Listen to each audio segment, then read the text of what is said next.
शुरुआत में हम वही सीन देखते हैं जब जुनहो होंगजू से कहता है कि अगर मेरी तबीयत की वजह से मैं तुम्हें छोड़कर चला गया था तो क्या ये सब जानने के बाद तुम मेरे पास वापस आओगी। ये सुनकर होंगजू चौंक जाती है, लेकिन इसका कोई जवाब नहीं देती, बस उसे खड़े होने को बोलती है। पर वो तो उसे हक कर लेता है, कहता है कि मैं बहुत ज्यादा बीमार हूँ, मैं सांस नहीं ले पा रहा था, मुझसे कुछ लिखा भी नहीं जा रहा था, पर मैं नहीं चाहता था कि तुम मुझे ऐसे हालत में देखो।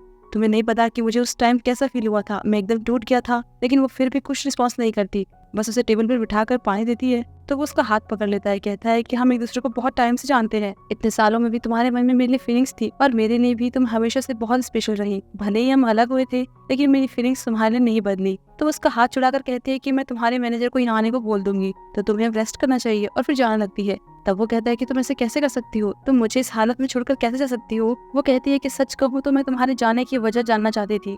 मैं तो खुद को गलत समझती थी कि शायद मेरी ही गलती रही होगी, क्योंकि मेरे आसपास के सब लोग मुझे छोड़कर चले गए थे। मैंने खुद को बहुत समझाया, पर अब जाकर मैंने ये समझा कि मैंने कुछ भी किया होता तो तुम मुझे वैसे भी छोड़कर चले आते। तुम तब मुझे बिना कुछ एक्सप्लेन करके चले गए और फिर चाहते हो कि मैं तुम्हें माफ कर दूं। मैं तुम्हें माफ कर सकती हूँ, लेकिन मैंने अपनी पूरी जिंदगी भर जो स्ट्रगल किया तो उसमें मेरी क्या गलती थी। लोग मुझे छोड़कर चले गए, उसमें मेरी क्या गलती थी। लेकिन अब कुछ भी कहने का कोई फायदा नहीं है, क्योंकि मेरे मन में किसी और के लिए फीलिंग्स है, उसे मैं बहुत ज्यादा लाइक करती हूँ। और ये कहकर अपना सामान लेती है और वहां से चली जाती है। ये सब सुनकर तो जूनो बहुत ज्यादा बुरी तरह टूट जाता है। और दूसरी तरफ होएं की मॉम भी उसे कह देती है कि मैं तुम्हारे बिना यहाँ से वापस नहीं जाऊंगी। तो वो भी कह देता है कि अगर आप अपनी मनमानी करोगी तो मैं भी करूंगा, और ये कहकर वहां से चले जाता है। उसके जाने के बाद अंकल अपनी बहन से कहते हैं कि अब ये बहुत चेंज हो गया है, एकदम अलग ही बिहेव करता है। उसकी मॉम भी उसका ये बिहेवियर देखकर कुछ बोल ही नहीं पाती। इधर होंगजू को दिखाया जाता है, वो अपनी बॉस को बताती है कि मैं इस प्रोजेक्ट से पीछे हट रही हूँ, मुझे माफ करना, मैं अपनी प्राइवेट लाइफ और प्रोफेशनल लाइफ को अलग नहीं कर पा रही हूँ। तो वो कहते हैं कि क्यों, क्या हुआ, जुनो ने कुछ किया क्या। वो मना करती है कि नहीं, लेकिन मैं फिर भी ये प्रोजेक्ट नहीं कर सकती। तो वो कहती है कि ठीक है, मैं तुम्हें इसके लिए फोर्स नहीं कर सकती। फिर उसका प्रपोजल उसे वापस करते हुए कहती है कि मुझे इसकी जरूरत नहीं है, ये वही प्रपोजल था जिससे इंटरव्यू वाले दिन मिस बे उससे इंप्रेस हो गई थी, और अब होंगजू को भी इसकी जरूरत नहीं थी। तो वो उसे डस्टबिन में फेंक देती है। फिर एक जगह जाकर बैठ जाती है, तो वहाँ पर कुछ स्कूल के बच्चे खाना खाते हुए आपस में बातें कर रहे थे। उन्हें देखकर होंगजू कहती है कि तुम लोग कितने लकी हो ना, अपने फ्रेंड्स के साथ सुबह से शाम तक रहते हो, मजे करते हो, नींद भी आ रही हो तो सो सकते हो, और फिर से कुछ खाने का मन करे तो खा भी सकते हो। लेकिन वो तो उसे देखकर कहने लगते हैं कि ये कितनी अजीब है, इससे बात मत करो। तो वो कहने लगती है कि मैं कहाँ से अजीब लगती हूँ। उसने अपनी उंगलियों में चिप्स लगाए हुए थे, तो उसे दिखाकर उनकी तरफ जाने लगती है। वो तो डर के मारे वहाँ से भाग ही जाते हैं। वो हंसती है कि मैं जीत गई, और फिर वापस आकर लटक जाती है कि तभी होयंग जोर से उसका नाम लेता है। उसे देखकर वो कहती है कि इधर मत आना, वहीं पर रुकना, और फिर भागते हुए उसके पास जाकर उसे हक कर लेती है। कहती है कि इतना लेट क्यों आए। वो कहता है कि मुझे माफ करना, मैं ट्रैफिक में फंस गया था, पर कुछ हुआ है क्या। तब वो कहती है कि आज मैं वो सब करूंगी जो मैं करना चाहती हूँ। और फिर वो बहुत सारे गेम्स खेलते हैं, गाने भी गाते हैं। वे वह एंजॉय करने के बाद बातें करते करते घर आते हैं। तब होयंग उसे अपनी जॉब छोड़ने के बारे में बता देता है। ये सुनकर तो उसका हाथ मरोड़ देती है, कहती है कि तुमने ऐसा क्यों किया। अब ये मत कहना कि मेरी वजह से किया है, क्योंकि मैंने तुम्हें यूएस जाने के लिए मना किया था। तो वो कहता है कि ऐसी बात नहीं है, तुम्हें चिंता करने की जरूरत नहीं है, बस मुझ पर ट्रस्ट करो। तो वो कहती है कि ठीक है, मैं तुम पर ट्रस्ट करूंगी। फिर वो अपने रूम में आ जाती है और हाइजी से बातें कर रही थी, तो वो सब कुछ बताती है कि उस दिन ताइक से मिलने के बाद क्या क्या हुआ, उसने उससे किस तरह बिहेव किया। वो कहती है कि मुझे लगा था कि उसकी चेस्ट बड़ी है तो उसका दिल भी बड़ा होगा, पर अब लग रहा है कि मैं वहाँ गई ही क्यों, तुम्हें मुझे वहाँ जाने से रोकना चाहिए था। तो वो कहती है कि तुम बहुत ज्यादा खुश लग रही थी, तो मैं कैसे रोकती। हाईजी में गुस्से में जोर से कहने लगती है कि अब से मैं डेटिंग नहीं करने वाली। तो आसपास के लोग उसे देखने लग जाते हैं। फिर कहती है कि अब से मैं अपने काम पर ही फोकस करूंगी। वो कहती है कि ऐसा क्यों कह रही हो, तुम्हें डेट करना चाहिए, ये सब तुम्हारे लिए अच्छा है। उसे समझाने लगती है, तो वो कहती है कि तुम तो बहुत ज्यादा बदल गई हो। और जो कहती है कि नहीं, मैं पुरानी वाली फॉर्म में आ गई हूँ। तब हाईजी कहती है कि मुझे तुमसे जलन हो रही है, इसलिए मैं फोन रख रही हूँ। फिर उसके बाद अपने शूज देखकर कहने लगती है कि उसके शूज कितने कंफर्टेबल थे, वो बहुत ही अच्छे थे। लेकिन फिर अपने शूज को फेंकते हुए कहती है कि मैं फिर से इसके बारे में क्यों सोच रही हूँ। और इधर होंगजू के पास जोरो की जितनी बुक्स थी वो सब बाहर रख देती है, और उसके बुक्स से बनाए हुए प्रपोजल को भी डिलीट कर देती है। अगली सुबह जब होयंग मॉर्निंग वॉक के लिए निकल रहा होता है तो उन बुक्स को देखता है। फिर बाद में होंगजू जब बाहर आती है तो देखती है कि वो बुक्स अब वहाँ पर नहीं थी। इतने में होयंग भी जॉगिंग करके वापस आ जाता है, तो उसे देखकर कहता है कि मेरा वर्कआउट पूरा नहीं हुआ है, तो मैं थोड़ा और चलना चाहता हूँ। वो ऐसा इसलिए कहता है ताकि होंगजू के साथ चल सके। और वो निकल ही रहे होते हैं कि इतने में एक टैक्सी वहाँ आती है और उसमें से होयंग की मॉम बाहर निकलती है। उन्हें देखकर होयंग मॉम कह देता है। ये सुनकर तो होंगजू चौंक जाती है और एकदम से ही होयंग सबका हाथ छुड़ा लेती है। फिर उन्हें हेलो करती है। उसकी मॉम कहने लगती है कि मुझे नहीं पता था कि तुम इस टाइम पर यहाँ अपने किसी फ्रेंड से मिलने आए हो। होयंग तो होंगजू के बारे में उन्हें सच बताने वाला होता है कि उससे पहले ही वो होंगजू से कह देती है कि मेरा बेटा बहुत टाइम बाद यहाँ वापस आया है, तो उसे यहाँ घुमाने के लिए तुम्हारा थैंक्स। अब ये सुनकर तो होयंग फिर से होंगजू का हाथ पकड़ लेता है और बताता है कि ये मेरी गर्लफ्रेंड है। तब वो होंगजू से कहती है कि मैं अपने बेटे से बात करना चाहती हूँ, क्या हमें प्राइवेसी मिल सकती है।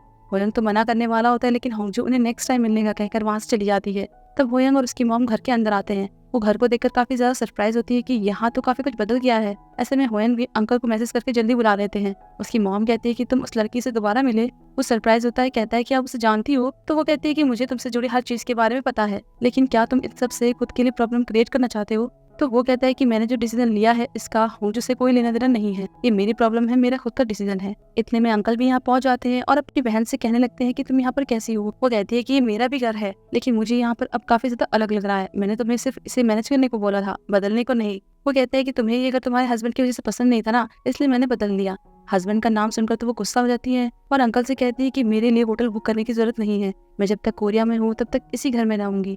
ये कहकर चली जाती है, लेकिन अंकल तो बहुत परेशान हो जाते हैं, घुटनों के बल बैठकर चिल्लाने लगते हैं कि प्लीज यहाँ से वापस चली जाओ। फिर नेक्स्ट हमें मिस बे को दिखाया जाता है, जो कि अपने स्टाफ के साथ एनिमेटेड मूवी को लेकर मीटिंग कर रही थी। होंगजू भी वहीं पर थी, तो उसे अंकल का मैसेज आता है कि होयंग की मॉम अब से यही रहने वाली है, तो तुम्हें उनसे बचकर रहना होगा। मिस बे उसे नोटिस करती है कि उसका ध्यान यहाँ पर नहीं है, इसीलिए उससे कुछ पूछती है, पर वो कोई रिस्पॉन्स नहीं देती। ऐसे में उसकी कलीग उसे बताती है, तो होंगजू अपने प्रोजेक्ट को लेकर सारी इन्फॉर्मेशन दे देती है। फिर मिस बे कहने लगती है कि हमें जूनो के एनिमे प्रोजेक्ट के लिए एक नए प्रोड्यूसर की जरूरत है, तो आप में से जो भी इंटरेस्टेड है वो मेरे ऑफिस में आकर मुझसे मिल सकता है। और फिर होंगजू की तरफ देखकर कहने लगती है कि अगर तुम श्योर नहीं होंगे ना कि तुम इस प्रोजेक्ट को हैंडल कर सकते हो तो यहाँ मत आना। फिर शाम को होंगजू जब घर आती है तो चुपचाप दबे पांव अपने रूम में ऊपर जाने लगती है कि कहीं होयंग की मॉम उसे देख न ले। तभी एकदम से होयंग उसका हाथ पकड़ लेता है। वो तो डर ही जाती है, कहती है कि तुम्हें यहाँ पर नहीं होना चाहिए था, अपने घर जाओ। वो कहता है कि मैं नहीं जाऊंगा और उसके साथ ऊपर आने लगता है। उसे हक कर लेता है, कहता है कि तुम चौंक गई होगी ना। वो कहती है कि नहीं, उससे ज्यादा तुमने मुझे चौंका दिया। और कहती है कि क्या तुम्हारी मॉम अब यही रहने वाली है? वो कहता है हाँ। तो कहती है कि क्या मुझे कहीं और जगह देखनी चाहिए? मैं तब तक हाईजी के साथ रह सकती हूँ। मुझे लगता है कि तुम्हारी मॉम मुझे पसंद नहीं करती है, इसलिए मुझे उनके सामने नहीं आना चाहिए। वो कहता है कि जब मैं यहाँ हूँ तो तुम्हें कहीं और जाने की जरूरत क्या है, और तुम मॉम की चिंता मत करो, वो तो शुरू से ही ऐसी थी। वो कहती है कि क्या मैं इतनी चार्मिंग होगी मेरी वजह से तुम अपनी मॉम के लिए ऐसा कह रहे हो? वो कहता है तुम सच में बहुत ज्यादा चार्मिंग हो। इस सुनकर वो कहती है कि जब से तुमने अपनी जॉब छोड़ी है ना, तुम बहुत ज्यादा शेमलेस हो गए हो। अपनी जॉबलेस होने की बात सुनकर वो हंसने लगता है, कहता है कि अच्छा तो है, अब मैं तुम्हारे साथ और भी ज्यादा टाइम स्पेंड कर सकता हूँ। वो कहती है कि मुझे तुम इतनी पसंद नहीं हो, तो अब तुम्हें जाना चाहिए। लेकिन वो तो उसे पकड़कर फिर से हक कर लेता है, कहता है कि थोड़ा और देर रुकने दो, मेरा बस चले तो मैं रात भर ऐसे ही यहाँ पर खड़ा रहूँ। अब अगले दिन हम सैन को देखते हैं। आज रेस्टोरेंट में बहुत ज्यादा कस्टमर थे, तो वो बहुत बिजी था। थोड़ी देर बाद होयंग भी आता है और वहाँ बैठ जाता है। अब इतने में 3 लड़कियां आती है, तो उनके लिए कहीं जगह नहीं थी, इसलिए सैन उसे हटाकर उन्हें वहाँ बैठा देता है। और तब वो लड़कियां होयंग को ऑर्डर देने लगती है, क्योंकि उन्हें लगता है कि वो यही खाई है। अब सैन के पास तो वैसे ही स्टाफ नहीं था, तो वो होयंग को भी काम पर लगा देता है। वो बहुत अच्छे से अपना काम कर रहा था। सैन भी उसे देखकर खुश होने लगता है, लेकिन जब वो ये देखता है कि वो काम कम और नुकसान ज्यादा कर रहा था, तो कहने लगता है कि तुम कुछ ना करो तो ज्यादा अच्छा है। अब वो तीनों लड़कियां खाना खाकर जा रही थी, तो होयंग उनका पेमेंट लेता है। उसे देखकर वो बहुत खुश होने लगती है, कहती है कि हमें खाने में बहुत मजा आया, खाना अच्छा था और तुम भी बहुत क्यूट हो। फिर उसे थैंक्स करके वहाँ से चली जाती है। तब उसे होंगजू मैसेज करती है कि टाइम पर खा लेना, सैन को कहना कि तुम्हारे लिए कुछ अच्छा बना ले। दूसरी तरफ होयंग की मॉम को ऑफिस में दिखाया जाता है। वो सेल्स रिपोर्ट देखकर एम्प्लॉयज पर गुस्सा करती है कि तुम कैसे काम कर रहे हो, इस साल तुमने अपने 3 क्लाइंट्स को दिए। वो बताते हैं कि वो किसी और के साथ काम करने का कहकर चले गए थे, हमने उन्हें समझाने की कोशिश की पर वो नहीं माने। वो तो फिर गुस्सा होने लगती है। ये सब देखकर अंकल सबको वहाँ से जाने को बोल देते हैं और फिर अपनी बहन से कहते हैं कि तुम ये सब क्या कर रही हो, अपने बेटे का गुस्सा हम पर निकाल रही हो क्या? तो वो कहते हैं कि हाँ, क्योंकि होयंग जॉब छोड़ना चाहता है और मैं जानती हूँ कि इसके पीछे की वजह वो लड़की होंगजू है। तो अंकल कहते हैं कि तुम्हें कैसे पता? और फिर एकदम चुप हो जाते हैं कि मैंने क्या कह दिया। और वहाँ होयंग होंगजू से बातें कर रहा था। वो बताती है कि मैं उसी शॉप पर आई हूँ जहाँ पर हम स्कूल टाइम पर लंच के लिए जाते थे। उन्हें तो तुम याद भी हो, पता है मैंने उन्हें बताया कि मैं तुम्हें डेट कर रही हूँ, पर उन्हें मुझ पर बिल्कुल यकीन नहीं हुआ, इसलिए अब तुम्हें उन्हें प्रूव करने के लिए यहाँ पर मेरे साथ आना होगा, ठीक है? उसके मैसेज पढ़ के वो बहुत ज्यादा हंस रहा था। अब सैन को पता चल गया था कि उसने जॉब छोड़ दी है, तो कहता है कि जॉब छोड़कर तुम इतना खुश कैसे हो सकते हो, मुझे तो तुमसे डर लग रहा है। फिर हम अंकल को देखते हैं। उन्हें तो होयंग पर बहुत गुस्सा आ रहा था, क्योंकि वो ना तो उनकी कॉल रिसीव कर रहा था, ना ही ऑफिस आ रहा था। तभी वो मिस बे को घर जाते हुए देखते हैं, तो उसके पास जाते हैं, उन्हें डिनर के लिए पूछते हैं। वो कहती है कि हम इतने भी क्लोज नहीं है जो तुम डिनर के लिए पूछ रहे हो। और फिर कहने लगती है कि अब से मैं अपनी गाड़ी यहाँ पर पार्क नहीं करूंगी। फिर गाड़ी में बैठकर निकलने लगती है, तो वो दरवाजा खुलकर उनके एकदम क्लोज चले जाते हैं। उन्हें तो लगने लगता है कि शायद कहीं मुझे किस तो नहीं करेगा, लेकिन वो तो उनकी ड्रेस पकड़कर अंदर कर देते हैं। इससे तो उन्हें बहुत गुस्सा आता है और वो उसे धक्का मारकर वहाँ से चली जाती है। इधर होंगजू होयंग से बातें करते करते घर पहुंच गई थी कि तभी उसके सामने एक पेपर प्लेन आकर गिरता है। वो देखती है कि ये तो उसके ही लिखे हुए लेटर्स थे, जो कि उसने जूनो के लिए लिखे थे, और वो अभी उसके घर के बाहर बैठकर उन्हें उड़ा रहा था। तो वो फटाफट से उसके पास जाती है, पूछती है कि तुम यहाँ पर क्या कर रहे हो और ये सब क्या है? तो वो कहता है कि मैं इन्हें अपने पास नहीं रखना चाहता, ना मैं जला सकता हूँ और ना ही फेंक सकता हूँ, तो अब तुम देखो कि इनका क्या करना है। वो बातें कर ही रहा था और प्लेन उड़ाया जा रहा था कि तभी एक प्लेन नीचे होयंग की मॉम के सिर पर लगता है, तो वो दोनों को देख लेती है। जूनो कहता है कि शायद अब मैं कभी भी किसी से प्यार नहीं कर पाऊंगा। वो कहते हैं कि मुझे भी लगा था कि शायद अगर मेरा ब्रेकअप हो जाएगा तो मैं मर जाऊंगी, लेकिन मैं तो जिंदा हूँ और मुझे फिर से प्यार भी हो गया है। मेरी तरह कुछ टाइम बाद तुम्हें भी अच्छा लगेगा। तो वो कहता है कि ये कोई मजाक नहीं है और उन लेटर्स को उसे देकर कहता है कि ये तुम्हारा है तो इसे तुम ही फेंको, और फिर चला जाता है। होंगजो भी फटाफट से सारे प्लेट इकट्ठा करने लगती है कि तब होयंग की मॉम भी एक लेटर लेकर उसके पास आती है। तो होंगजो हंसते हुए कहने लगती है कि शायद किसी बच्चे ने इसे यहाँ फेंक दिया होगा, मैं बस इन्हें हटा ही रही थी, और उनसे लेटर लेने लगती है। लेकिन वो कहती है कि मुझे तो लगा था कि तुम बस क्यूट हो, लेकिन शायद तुम्हारी लव लाइफ बहुत ही कॉम्प्लिकेटेड रही है। और दूसरी तरफ हम होयंग और हाईजी को देखते हैं जो कि सैंग के रेस्टोरेंट आए हुए थे। दोनों का ध्यान यहाँ पर नहीं था। तभी खाना चलता हुआ देखकर सैंग उनके पास आकर कहता है कि तुम्हारा ध्यान कहाँ है। हाईजी तो कहने लगती है कि मेरे इसे पकाने का मन नहीं है, पर होयंग तो होंगजो को कॉल करने के लिए बाहर चला जाता है, लेकिन वो कॉल नहीं उठाती। मैसेज करती है कि मैं थोड़ी देर में पहुंच जाऊंगी तो तुम खाना स्टार्ट कर दो। फिर वो अंदर आता है तो सैंग और हाईजी को होंगजो के बारे में बातें करते हुए सुनता है। हाईजी तो गुस्सा कर रही थी कि उसकी कंपनी कैसी है, वो लोग उसे जुनों के साथ काम करने के लिए कैसे बोल सकते हैं, मुझे पता है कि वो उसके साथ काम नहीं करेगी। लेकिन सैंग कहता है कि उसे देखकर लग रहा था कि वो इस काम को करना चाहती है, पर होयंग ने उसकी वजह से अपनी जॉब छोड़ दी है, तो वो उस काम के बारे में सोच भी कैसे सकती है। वो बातें कर ही रहे थे कि होयंग को देखकर चुप हो जाते हैं और एक दूसरे को ब्लेम करने लगते हैं कि इसमें तुम्हारी गलती है। लेकिन वो ये कहकर वहां से चला जाता है कि मैं होंगजो को लेने जा रहा हूँ, जबकि वो तो अभी होयंग की मॉम के साथ थी। वो उसे ये कह रही थी कि मेरा बेटा अब हमारी कंपनी को टेक ओवर करने वाला है, वो चाहे तो वो और भी ज्यादा कामयाब हो सकता है। ये जगह मेरे बेटे के लिए नहीं है, इसलिए मैं यहाँ पर उसे लेने आई हूँ। ये सुनकर तो होंगजो एकदम चौंक जाती है। फिर कहती है कि ये तो उसका डिसीजन होगा ना, लेकिन वो कहती है कि मेरा डिसीजन ही उसका डिसीजन है, तो मैं चाहती हूँ कि तुम उसे जाने दो। वो कहती है कि मैं उसे यहाँ पर नहीं रोक रही हूँ। उसकी मॉम कहती है कि क्या इसका मतलब मेरा बेटा तुम्हारे पीछे पड़ा है। तब वो कहती है कि हाँ, उसने ये सब शुरू किया, उसने मेरे साथ फ्लर्ट किया। जब मेरा एक्सीडेंट हुआ था उसने मेरी देखभाल की, मैंने तो उसे मना भी किया था। वो तो मेरे ब्रेकअप से भी बहुत खुश हुआ था और उसने मुझे पहले किस किया था। मैंने उसे इतना मना किया, मैं तो मना करती गई थी, लेकिन वो तो मुझसे चिपक ही गया। अब इतना हैंडसम लड़का अगर मुझसे फ्लर्ट करेगा तो मैं कैसे मना कर सकती हूँ। अपने बेटे के बारे में ये सब जानकर तो वो बहुत ज्यादा चौंक जाती है, क्योंकि उन्हें यकीन नहीं था कि उनके बेटे का ये साइड भी है। फिर कहती है कि हाँ, तुम सही कह रही हो, इन सबसे तो तुम्हारे पास हाँ करने के अलावा कोई और ऑप्शन नहीं रहा होगा। लेकिन तुम्हें क्या लगता है कि सिर्फ तुम अकेली ही ऐसी लड़की हो? उसने यूएस में बहुत सी लड़कियों को डेट किया है, बहुत सी लड़कियों को रुलाया है, तो इससे पहले तुम्हें हर्ट हो तो उसके साथ सब कुछ खत्म कर दो। लेकिन वो तो ये कहती है कि अगर आपकी बात हो गई हो तो मैं जाना चाहती हूँ। फिर जाने लगती है तो उसकी मॉम कहती है कि तुमने ये सोचा है कि तुम्हारी वजह से वो क्या कुछ खो सकता है। तब वो कहती है कि एक बहुत ही टैलेंटेड लड़का जो मैथ्स में टॉप कर चुका है उसने मुझे चुना है, तो इसका मतलब तो यही है ना कि उसके लिए मैं सबसे ज्यादा इंपॉर्टेंट हूँ। और फिर ये कहकर वो निकल जाती है। उसकी मॉम भी उसकी इस आंसर से काफी ज्यादा सरप्राइज होती है। वहीं होयंग भी भागता हुआ यहाँ पहुंच जाता है। तब होंगजो को घर के बाहर देखता है, उसके पास जाता है, कहता है कि तुम यहाँ पर ठंड में क्या कर रही हो। वो कहती है कि मैं कुछ सोच रही हूँ, और फिर 3-4 लड़कियों के नाम लेकर पूछती है कि क्या ये तुम्हारी एक्स गर्लफ्रेंड थी। वो कहता है कि क्या तुम मेरी मॉम से मिली। वो कहती है हाँ, उन्होंने मुझे बताया कि तुमने कितनी सारी लड़कियों को रुलाया है, लेकिन मुझे इन सब के बारे में उनसे क्यों पता चला, तुम्हें मुझे खुद बताना चाहिए था। वो कहता है कि मॉम की बातों को तुम सीरियसली मत लिया करो। तो वो कहती है कि वो तुम्हें यहाँ लेने आए हैं तो इसे भी सीरियसली नहीं लो। वो कहता है कि मुझे माफ करना, मैंने तुम्हें इस बारे में नहीं बताया, लेकिन मैंने कहा है ना कि मैं वापस नहीं जाऊंगा, तो मैं नहीं जाऊंगा, और उनके बारे में सोचने की जगह तुम्हें मुझ पर ट्रस्ट करना चाहिए। वो कहती है कि इन सब से मैं तुम पर ट्रस्ट कैसे कर सकती हूँ।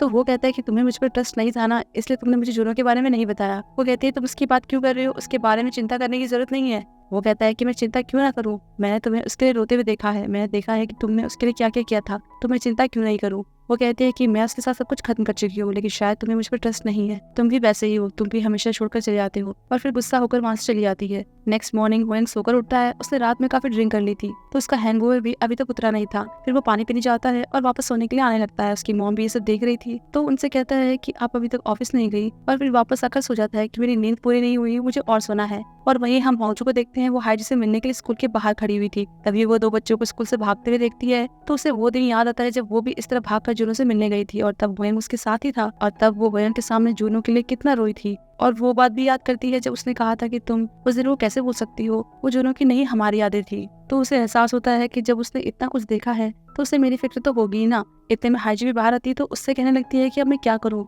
उसे गुस्सा आ रहा था कि मैंने क्या कर दिया, क्या क्या बोल दिया। तब वो कहती है कि चिंता मत करो, रिलेशनशिप में प्यार और लड़ाई दोनों होती है। और वहाँ होयंग घर पर अभी भी ड्रिंक कर रहा था कि तभी सैंग उससे मिलने आता है। तो होयंग कल के लिए उससे सॉरी बोलता है कि मैं वापस नहीं आ पाया। फिर पूछता है कि तुम तो यहाँ आ गए हो, तो फिर रेस्टोरेंट का क्या हुआ। वो कहता है कि ट्रिप से वापस आने के बाद मैंने बहुत सोचा कि मैंने रेस्टोरेंट क्यों खोला था, सक्सेस के लिए या फिर अपनी खुशी के लिए। इतना ज्यादा काम करने के बाद भी मुझे अब तक ये नहीं पता चला कि मैं सक्सेसफुल हूँ या फिर खुश हूँ। और दूसरी तरफ होंगजो और हाईजी लंच कर रहे थे, तो हाईजी बहुत जोर से हंसने लगती है, क्योंकि कल होंगजो ने होयंग के सामने जितनी लड़कियों के नाम लिए थे ना, वो सब उसने खुद से बनाए थे। वो पूछती है कि तुम्हारी ऐसी क्या बात हुई कि तुम इतनी ज्यादा परेशान हो गई हो।